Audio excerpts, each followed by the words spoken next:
हिंदू गुरुकुल के आज के इस एपिसोड में आपको हम सुनाने जा रहे हैं रामायण से हमें मिलती है ये 5 महत्वपूर्ण शिक्षाएं। वाल्मीकि कृत रामायण को पढ़ने और रामानंद सागर की रामायण को देखने में बहुत फर्क है। पढ़ने के दौरान आपको जीवन, ज्ञान और धर्म की कई बातें पढ़ने और सीखने को मिलेगी।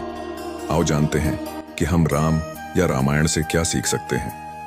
पहला, भक्ति में है शक्ति। संपूर्ण ब्रह्मांड में लक्ष्मण, भरत और हनुमान जी जैसा भक्त खोजना मुश्किल है। निस्वार्थ सेवा और भक्ति का ही कमाल है कि बड़े बड़े समुद्र को लांघा जा सकता है, पहाड़ों को उठाया जा सकता है और समुद्र पर सेतु बांधा जा सकता है। जिन लोगों की भक्ति बदलती रहती है वे मनुष्य अपना जीवन व्यर्थ गंवा देते हैं। संसार में प्रभु श्री राम की भक्ति ही तारने वाली और संकटों से बचाने वाली है। भक्तों में वह भक्त श्रेष्ठ है जो श्री राम और उनके भक्तों का भक्त है। हनुमान जी की भक्ति हमें यह बताती है कि हमें अपने आराध्य के चरणों में बिना किसी संदेह के अपने आप को समर्पित कर देना चाहिए। जब हम अपने आप को उस सर्वव्यापक के चरणों में समर्पित कर देते हैं तो हमें निर्वाण या मोक्ष की प्राप्ति होती है और जन्म मरण से छुटकारा मिलता है। दूसरा, त्याग की भावना रखो।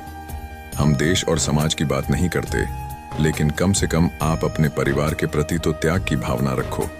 प्रभु श्री राम ने राजमहल त्याग कर वनवास धारण किया। यह देखकर लक्ष्मण ने भी उनके साथ सभी सुख त्याग दिए। भरत ने अयोध्या का त्याग कर 14 वर्ष तक वनवासियों की तरह नंदीग्राम में जीवन बिताया। भरत जी नंदीग्राम में रहते हैं तो शत्रुघ्न जी उनके आदेश से राज्य संचालन करते हैं। लक्ष्मण की पत्नी चाहती तो अपने पिता जनक के यहाँ चली जाती, लेकिन नहीं, उन्होंने भी सभी सुखों का त्याग कर दिया। यह देखकर शत्रुघ्न ने अपनी पत्नी श्रुति कीर्ति से दूरी बना ली।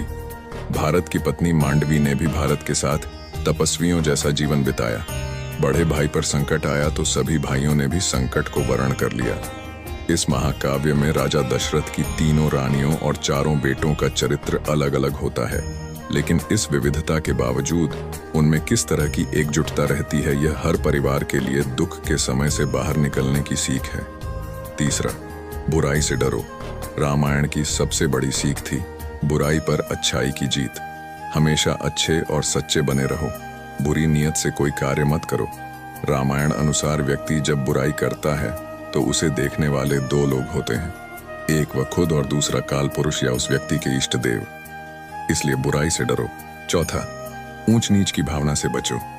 प्रभु श्री राम ने अपने जीवन से यह बताया और सिखाया कि संसार में कोई छोटा या कोई बड़ा नहीं होता, कोई उच्च वर्ग का या कोई निम्न वर्ग का नहीं होता है।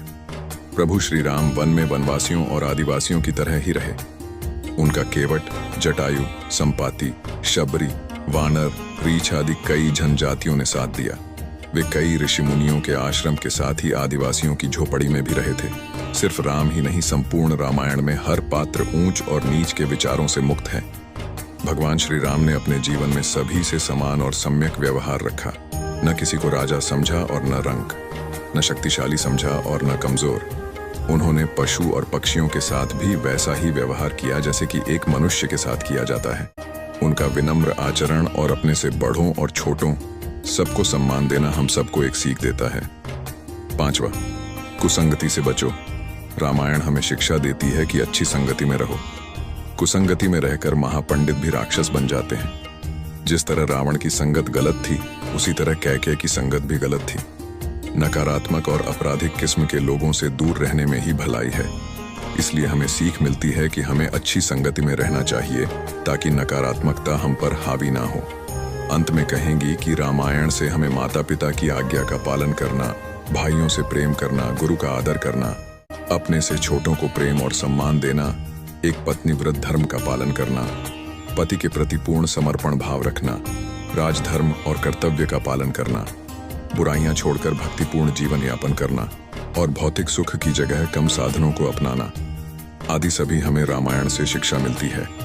संपूर्ण रामायण भोगवादी संस्कृति के विरुद्ध त्याग और तप की महिमा की शिक्षा देती है। हिंदू गुरुकुल के आज के इस एपिसोड में बस इतना ही।